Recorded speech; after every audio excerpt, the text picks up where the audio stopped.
23 para uma. Cartões Caúso assistencial para todos os momentos da sua vida. Ligue 3027, ainda vai dar problemas aqui. 3027 7000 e saiba mais. A temperatura de 25 graus e 5 décimos. Sensação térmica exatamente igual. E tudo isso para KL Seguros, valor para o que é seu. O Sala de Debate tem o prestígio comercial de Sicredi. Venha para o Sicredi, um mundo melhor a gente faz junto. E Parque Hotel Morotim, o local ideal para o seu evento. A participação do ouvinte no Sala de Debate se dá por meio do WhatsApp. Você manda a sua mensagem de texto para o número 992036874, repetindo, 992036874. Estava vendo aqui, revendo a mensagem da Fabiana, e me lembrei, esses corretores que os caras acham que a gente tudo é burro, né, esses de celular, eles nos criam, não raro, se o cara é rápido e não fica cuidando, não é raro a criação de problemas. Aqui, claro, foi de... A solução é trocar o idioma do corretor. É? Claro. Ele não vai corrigir nada. Ó, uma dica do Sala de Debate, dica do Ricardo Blatz, filho do Sérgio e da dona Seledir. Já que quase que eu te chamei de Sérgio, vou mudar toda a árvore genealógica aqui. Deixa eu ver aqui, o Leandro Maziero, Claudemir, lembro do Ricardo falando, alguns programas atrás, de que precisamos confiar em nosso poder judiciário. Eu não lembro do Ricardo ter falado isso, embora eu sei que ele possa pensar isso, né? Gostaria de ver esse assunto em pauta e saber se ele, defensor do nosso STF, continua com a mesma opinião. Bom programa, Leandro Maziero. Você disse isso aqui? Não sei. Mas eu não me lembro também. Eu não me lembro. Verdade, eu sou advogado, né? Como diz, tem um pessoal que é operador do direito. Nós somos advogados, né? Nós somos advogados. É lógico. Tem gente que é operador do bolso alheio. E muitas vezes o judiciário está no meio de tudo. Eu sou um grande crítico do judiciário, né? Na verdade, especialmente a composição atual do judiciário brasileiro. Até 1988 existia as justiças estaduais, que eram bem estruturadas à época para o que tinha. Na verdade, naquela época não tinha a grande judicialização que tem hoje. Eram poucos advogados, eram poucos juízes, era pouco acesso à justiça.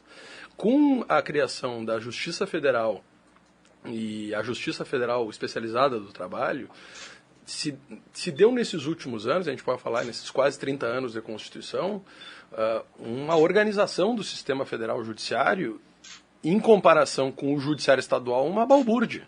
É notável para quem advoga, para quem milita na advocacia diária, a diferença de organização, de tratamento, de investimentos, de condições de trabalho que a gente tem na Justiça Especializada Federal, que é a Justiça do Trabalho, e Justiça Federal, com relação ao judiciário estadual. Então, a precarização das condições, eu não digo só das condições de salário, mas a precarização das condições da justiça estadual faz com que o rendimento fique pior ainda, a expectativa e a confiança da população seja abatida. Então hoje há 2 pesos, 2 medidas. O sujeito vai, se está na Justiça Federal, eu sei que o processo pode andar mais rápido do que na outra. Tu sabe, cara... E tem esse grande discurso que fala dos privilégios. Eu, na verdade, vejo que há um déficit de pessoas para trabalhar essa quantidade de processos que a Justiça Estadual acaba abarcando, muitas vezes pela incompetência do Poder Executivo em solucionar problemas. Por causa dos privilégios também. É muito dinheiro concentrado em muito pouca gente. Hoje em dia, os juízes ganham aí 60 mil reais, quando podia ter o dobro de juízes ganhando 30 mil. Pois bem, eu acho que é um debate válido. Agora, o que me parece mais absurdo é essa segregação do judiciário. Por que tem 2 judiciários, duas espécies de judiciário, 2 escalas de judiciário? Questão constitucional, né, que tratou a justiça de forma residual. Falar assim, então, a gente tem como confiar no judiciário? Eu vou te dizer bem a verdade.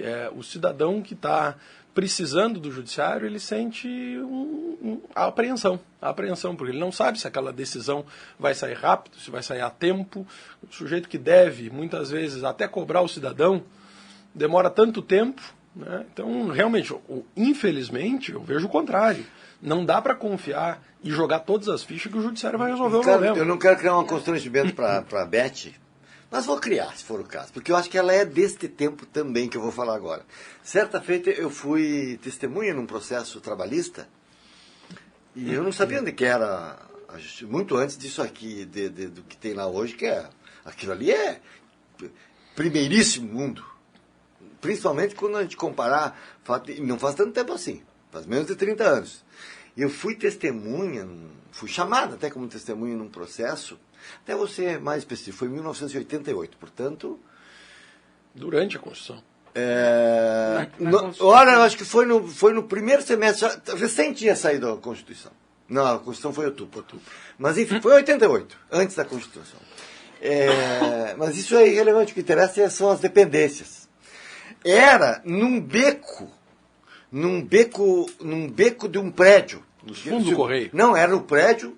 Lá, exatamente. Nos fundos do Correio. Ali acho que era no Rio da... Não era no Rio da Prata. Primeiro no Rio da Prata. No Rio da Prata. Eram dois conjuntos. No meu caso foi no Rio da Prata. Sala de audiências e secretaria. Para chegar na sala de audiências, você era um constrangimento. Era quase uma fila de posto de saúde complicada. Não é uma posto de saúde bem organizada. A sala de espera. Gente, aquilo ali era um... eu não sei como é que as pessoas não se atracavam ali. Eu estou falando pessoas menos... Porque ali é conflito, né? Como na justiça é conflito. E tu não é desse tempo. Mas cansei de ir ali nos... Vara de família tinha no teto do edifício Ouro Preto. Eu estou dentro do escritório de advocacia desde os 11 anos. Eu quero te dizer o seguinte, sinto saudade daquele tempo. O processo andava, certo? Os servidores eram de outra pelagem, tá? O poder judiciário tinha uma respeitabilidade porque era elitizado, que era diferente da de hoje. Porque era elitizado. Tá? A população em geral não tinha acesso à justiça. Não. Até pelo preparo intelectual. O sujeito que não tinha advogado não tinha defensoria pública. Até pelo eram pouquíssimos os advogados, era pouquíssimo acesso à justiça. Então, a democratização do acesso à justiça faz com que exija investimentos. Lamentavelmente, os investimentos de justiça, judiciário estadual e federal, eles não se equiparam. Né? Lamentavelmente. Do preparo intelectual da magistratura, do preparo da consciência que os servidores tinham na época. Eu acho que não é só instalações que fazem com que o acesso à justiça seja prejudicado, entendeu? Instalação, isso há aí várias, perfumaria. Desde a prestação propriamente dita. Claro, muitas vezes precária. Eu posso dizer uma coisa assim então, isso é que a forma como é prestada a jurisdição, como é feito o comportamento no processo, quais são as exigências que são feitas, porque nem sempre aquilo que está posto que deve ser cumprido é assim. Então, são várias as questões que impedem e que atrapalham e que prejudicam o acesso. Se percebe além hoje... de todos esses que tu disse, mas acho que isso também é uma coisa... Dona Beth, uma questão que veio à voga agora, em função da reforma trabalhista e da declaração polêmica do presidente da Câmara, que a Justiça do Trabalho devia acabar. É lógico que nós temos hoje no Brasil uma justiça especializada trabalhista que funciona mais rápido que a Justiça Estadual. Tem menos demanda. Funciona. Por quê? Porque tem menos demanda e mais dinheiro. Menos demanda e mais dinheiro. Desculpa, a Justiça do Trabalho vai mais rápido. Ela vai mais rápido porque tem maior investimento, maior capacidade eu estou dizendo investimento, tanto de pagamento de servidores, quanto a construção de estruturas, mobiliário, enfim. Agora mesmo, o TRT4 tem uma... O que é o TRT4 para quem não é nem advogado, vou fazer a distinção, nem advogado, nem operador do direito? Tribunal Regional do Trabalho da 4ª Região, aqui que tem a competência de julgamento de segunda instância para Paraná, Santa Catarina e Rio Grande do Sul. Tem algumas dezenas de juízes, eu não sei quantos, doutora Beth, tive esta notícia ontem, que estão em preparação, certo, após a aprovação em concurso em Brasília. Inclusive, nós estamos pleiteando alguns aqui para Santa Maria. Quero trazer essa notícia agora, certo? Menos processos, certo? Esta quimera, esta possibilidade, vamos chamar assim, de ter aparelhada por mais juízes, o que aconteceu agora com o Tribunal de Justiça, que aprovou o chamamento de 271 novos servidores para a Justiça Estadual. E quando nós nos deparamos com a realidade dos judiciários, já podemos chamar assim, nós vamos ver exatamente esta diferença que aqui é trazida. Mas uma igualdade entre os três. Sempre se queixando, sempre pedindo dinheiro, sempre querendo mais. Eu ia falar isso. Sempre reclamando de salário. Isto aí tu vais encontrar em qualquer um dos três. E quando eu dizia que eu sinto saudades daquela época em que havia um orgulho dos servidores do judiciário. Efetivamente, o sujeito estufava o peito para dizer onde trabalhava, porque havia comprometimento daqueles indivíduos com a sua instituição. Hoje há meramente o envolvimento. Eu vou lá, vou cumprir a minha tarefa. Se está contente ou se não está, isso é um problema da população. E o que é pior, e eu vou me referir aqui ao Tribunal de Justiça Gaúcho agora. O Tribunal de Justiça Gaúcho se jacta de ser o melhor tribunal estadual do país. Mas no grau e no nível das justiças estaduais, isso não era nem para ser divulgado. Ele pode estar muito bem obrigado nas tabelas internas dos tribunais. Para a população, ele declinou da sua competência e faliu há muitos anos. Há muitos anos. É um ambiente nocivo, porque se percebe a animosidade entre magistratura e servidores, que não se dão. E isto eu trago aqui de cadeira porque eu já recebi setores da magistratura relatando isso, como já recebi pessoas, dirigentes do Sindijus, inclusive aposentados. É o sindicato dos trabalhadores do judiciário? Exatamente. Então, é algo que efetivamente, realmente, esta impressão de que o acesso à tutela ele é maior, se democratizaram os conhecimentos dos direitos da cidadania e a possibilidade de ter um advogado e, mais ainda, então, buscar pelo direito constitucional de tutela jurisdicional é um fator. Agora, os poderes judiciários internamente têm uma culpa muito grande pela sua justa descredibilidade diante da comunidade. E eu nem vou entrar na seara aqui de que hoje está cada vez mais perceptível, de que uma coisa é justiça, outra coisa é poder judiciário. Olha aqui, ó, o Luiz Fernando Rodrigues Alves, a propósito desse assunto que nós estamos tratando aqui, acha meio complicado transferir responsabilidade para terceiros. Alegações de que não tem funcionários, etc., são velhas, surradas e não satisfazem mais. Há tempo, não fazem mais, há tempo, diz o Luiz Fernando.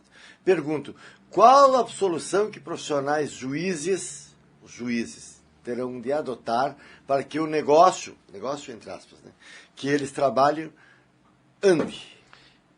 Eu acho que passa abraço para ti também, Luiz Fernando. Passa por uma reforma da política criminal brasileira. A forma como se iniciam os processos criminais e que abarrota o judiciário faz com que o judiciário, especialmente o judiciário estadual, fique muito envolvido em questões que, de verdade, não deveriam nem estar chegando ao Poder Judiciário. São questões que eu não digo que são menores para a sociedade, mas são de menor potencial ofensivo. Tá? E aí, quando questões importantes têm que ser solucionadas, eu vou dar um exemplo aqui, uma conquista que Santa Maria teve recentemente, que era a instalação, que já tinha a instalação da delegacia especializada da mulher e teve a instalação de uma vara especializada na violência contra a mulher. Mas nós vamos lá para números. São 4.000 ocorrências por ano. Né? 4.000 ocorrências por ano. 4.000 inquéritos. São 4.000 que são encaminhados para o judiciário. Né? Vamos dizer que desses 4.000 haja uma reincidência de 50%. De pessoas que podem estar sendo investigadas em 2 procedimentos distintos. Então, vamos acabar 2.000, são 2.000 inquéritos que são encaminhados para o judiciário. Nesses 2.000 tem pelo menos, se tem uma violência contra a mulher, tem pelo menos 2 atores, né? A vítima e o agressor. São 4.000 pessoas, são 4.000 audiências para ouvir toda essa gente. Né? E aí o que precisa? Precisa estrutura do judiciário para poder fazer o agendamento, a intimação, a audiência em si e andar. Mais do que isso, em muitos casos tem envolvido criança ou pessoa idosa, incapaz e que vai envolver o Ministério Público. Então, o abarrotamento do judiciário, muitas vezes, faz com que ele fique com descrédito. De repente, uma mulher é agredida, tem um processo, vai ter uma audiência lá em agosto. Põe em agosto. Mas a questão de franqueza também, gestão. Na mesma coisa Deixa eu fazer uma pergunta de leigo na aqui. justiça Deixa eu do só trabalho. entrar nesse aspecto aqui, porque é uma questão que de interesse social, Então inclusive. é o seguinte, encerra o teu raciocínio e depois entra o Então, Péricles. essa falta de credibilidade é em função do tempo. Daqui a pouco o sujeito vai para uma reclamatória trabalhista, tem uma primeira audiência hoje, a segunda audiência é marcada para fevereiro ou março de 2018.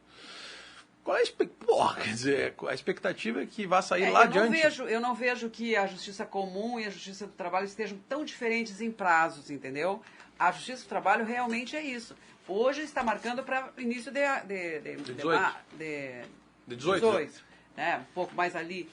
E a justiça, às vezes, tem alguns procedimentos na justiça comum ou na justiça estadual que são até mais rápidos que na justiça do trabalho.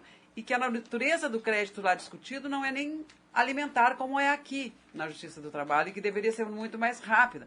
Mas tem razão o Péricles quando diz que há sempre uma discussão interna de que falta verba. Só é verba que falta. Falta verba para salário, falta verba para funcionário, de magistrado, para mobiliário, para isso, para aquilo. Falta sempre. Não se vê da coletividade interna uma discussão de outro nível. É isso que falta, é verba. Entendeu? Quer dizer, gestão certamente seja um dos problemas que o Péricles Lamartine vai falar. O quê? Eu te interrompi porque tu queria... Me esqueci.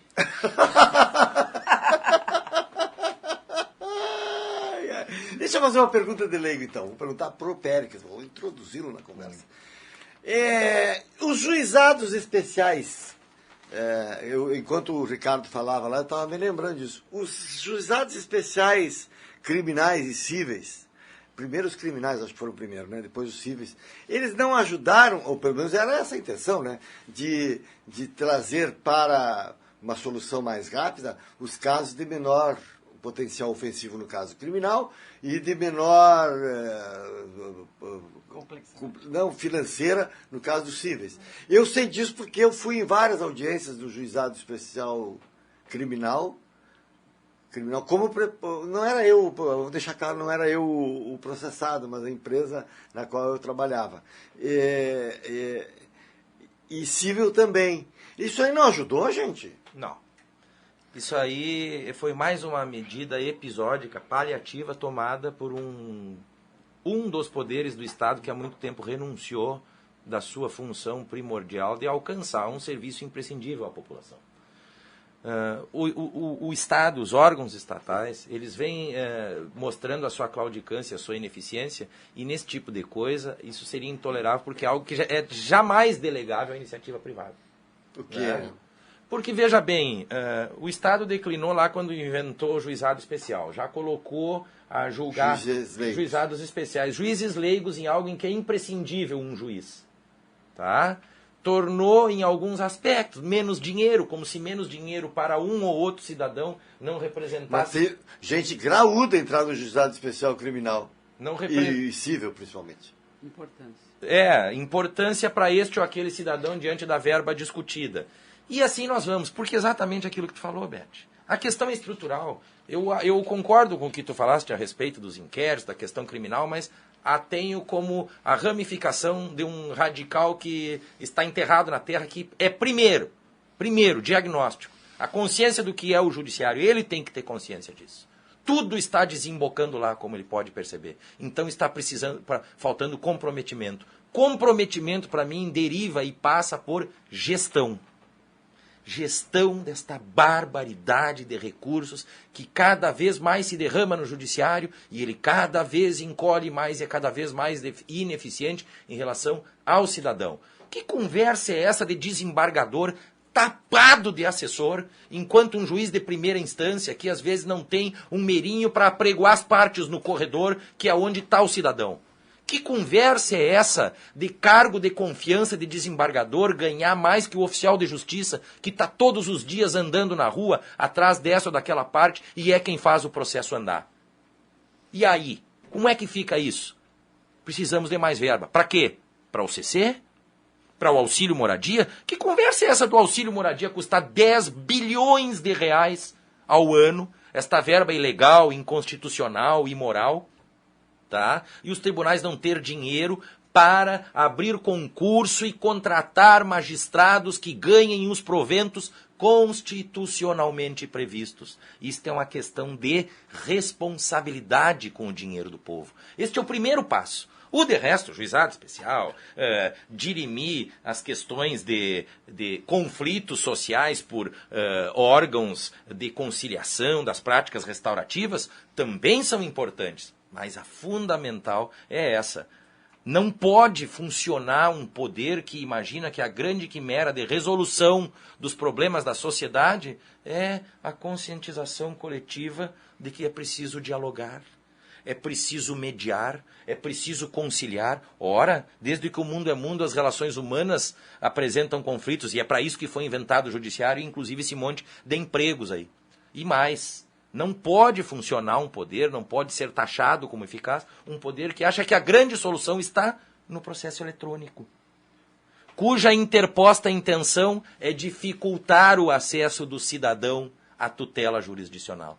Toda esta democratização que nós temos constatado é o próprio judiciário que quer obstar.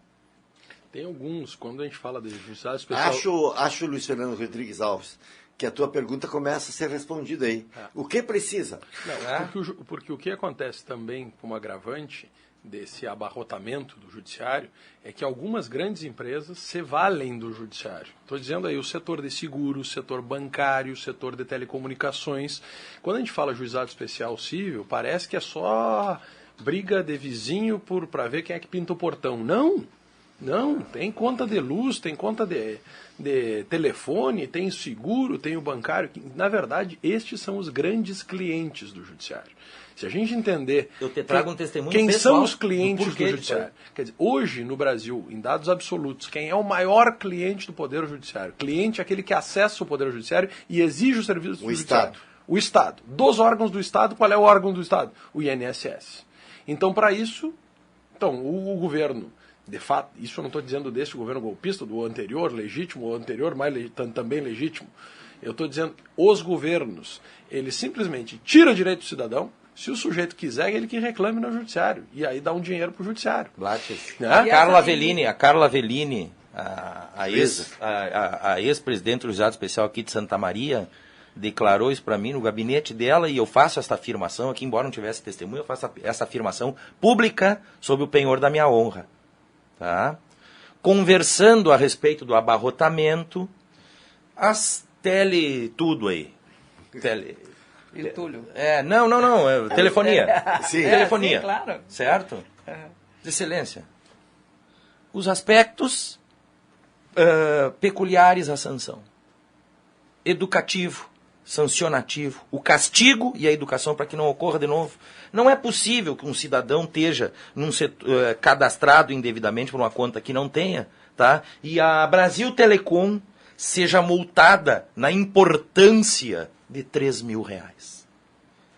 A compra ou a aquisição de um aparelho de informática, um sistema que obste isso, custa muito mais do que todas as indenizações que o judiciário arbitra hoje no Brasil. Então é um bom negócio esse tipo de indenização nos juizados especiais. Tá? Mas não dá para subir porque começam a subir estas indenizações e dali a pouco o pessoal está entrando com as ações no juízo comum. E aí o Tribunal de Justiça vem para cima de mim. Ela não está ali sentenciando o justo. Não estava, pelo menos, sentenciando o justo. E agora é o meu entendimento, não é o que ela disse. Eu trouxe o que ela afirmou. Meu entendimento, ela não estava ali aplicando justiça. Ela estava ali resolvendo um problema do judiciário, certo? Arbitrando indenizações a quem, não só do que o cidadão merecia pelos seus abalos, eu estou trazendo um exemplo, tá? Mas principalmente numa ineficácia diante do poderio econômico daquela empresa, que além de tudo fazia o quê? fomentava o litígio e cada vez mais trazia ações. Pega uma Brasil Telecom, pega qualquer uma TIM, certo? Essas que aí abarrotam os PROCONs, abarrotam os juizados especiais civis. Que até civis. Tinham dentro do próprio judiciário para poder responder as exatamente. coisas. E começa a colocar indenizações de 300 mil reais. Mas aí haverá enriquecimento infundado do cidadão. Ora, não se preocupe quanto o cidadão vai ganhar, se preocupe em dar efetividade à sua sentença, ponto. E vamos retomar a respeitabilidade do judiciário. Porque essas empresas não estão nem aí para sentença. Porque isso é realmente isso que o Péricles está dizendo. De repente tem uma empresa de telefonia que diz que o sujeito, quando terminou a assinatura, não entregou o tal do aparelho. Aí o que é? Daqui a pouco ligam, te cobrando 500, 600 reais porque não entregou o aparelho. Mas eu entreguei o aparelho. Ou melhor, eu nunca assinei esse negócio. Tá? E aí daqui um pouco o sujeito se vê em estado, fala, mas eu apaga esse troço para eu tirar meu nome da SPC. E quantos fazem isso? Porque não são todos que têm a paciência de falar, não, então tá bom, eu vou entrar com uma demanda judicial que vai demorar 1 ano e meio, porque essas empresas grandes de telecomunicação, esses serviços, telecomunicação, seguro e bancário, eles vão até o final. Não é que você satisfaz com a decisão de primeiro grau. Vai entrar com recurso e, se puder, vai levar a Marte. Está pronto. Né? Está pronto. Né? Então isso repetido. E a prova disso são as tardinhas do fórum. Quem vai à tardinha no fórum, que são quando são agendadas as audiências de juizados especiais, que na verdade é o seguinte... Muitas tardinhas eu fui no fórum. Tem no fundo do corredor alguém gritando, audiência fulano contra fulano, lá no 3º andar, audiência fulano contra fulano, lá no 4º andar. Não, e eu acho que isso também, meninos, guris, assim, ó, essas reformas da legislação, os procedimentos, essa questão dos acordos, da aplicação dos precedentes, essas coisas são fundamentais que a gente passa por cima. Porque na Justiça do Trabalho, que é essencialmente conciliatória, o que se vai fazer lá? Desistir de crédito alimentar? De jeito. Mas é isso que acontece. Porque tem a crise, porque não dá, porque não... Quer dizer, isso é uma forma de quê? De agilidade? De aplicação da justiça? É assim que se faz justiça? É assim que se julga? É assim que se permite o acesso? Não. Eu vou para a justiça de reclamar os meus direitos. Sim, vai lá na justiça e negocia os seus direitos. E negocia os seus direitos 50%. Pagos em 30 vezes de sem acréscimo, sem juros, sem correção. Mas o que é isso? Não, mas então tá, então vamos mudar lá para o outro lá. Não, então vamos julgar não pelo que diz no processo, não porque diz, mas pelos precedentes. Uhum. Quer dizer, tudo isso é uma questão de como está o judiciário. E essa questão do dinheiro, para falar assim bem leigamente, né? Do dinheiro, é uma coisa absurda, porque só se vê falar nisso. Só dinheiro, E não vou repetir o que disse o Péricles, mas que concordo em número e grau. É assim, a quantidade de assessoria, as sentenças passam rapidamente pelo juiz, porque são os assessores que fazem, tem várias... Então, há necessidade de assessoria? Há necessidade. Bom, mas como? Quanto ganha? Como é que é? Quantos tem? Qual é o acesso do assessor? Os próprios estagiários, hoje em dia, as pessoas vão fazer a faculdade de Direito, não mais para fazer Direito, mas para fazer estágio. Para fazer concurso. Aqui, ó, eu tenho que intervalar, como diria Cláudio Segala, que por sinal era advogado. Uhum. Professor, foi meu professor. Procurador da universidade? E foi meu colega na rádio Imbuí, 550 anos atrás, já falecido, precocemente falecido, inclusive. Temos que intervalar, mas eu tenho duas. A do Juliano vai ficar para depois, é um caso concreto muito interessante. Eu diria, não gosto muito da palavra, mas ele é emblemático do que se discutiu aqui.